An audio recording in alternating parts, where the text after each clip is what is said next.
Here's how to operate the control panel on your Rollerteam motorhome.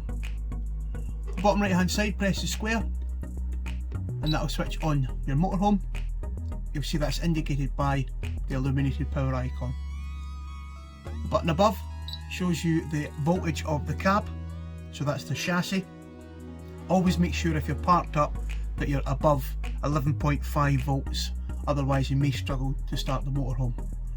The cab battery will charge when you're driving, of course, and also when you're hooked up. You'll see a little yellow symbol appear here when you are hooked up. The button above, that's your leisure battery. Your leisure battery is topped up with your solar panel, also when you're on hookup and also when you're driving. The button above is your water levels. So S1 indicates your freshwater, currently showing at 0%. The gauge itself only shows 0%, 33% and 66%. We suggest having someone watch this level when you're topping up, and we also suggest not to drive with more than 33% water in the tank, because otherwise that'll eat into your MPG. If you press that button again, R1, that shows you your grey waste level, currently empty again, but this is where the water goes down a sink or a drain, not the toilet, and you keep an eye on here to see when you need to empty the drain.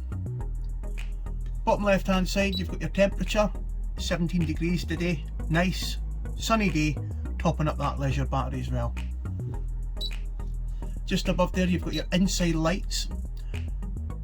All the lights around the motorhome are independently switched, just be sure to have this circuit on. You also need to have this circuit on if you're using the 12 volt socket to power the TV.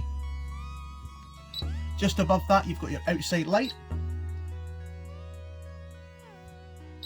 and above that again you have your water pump.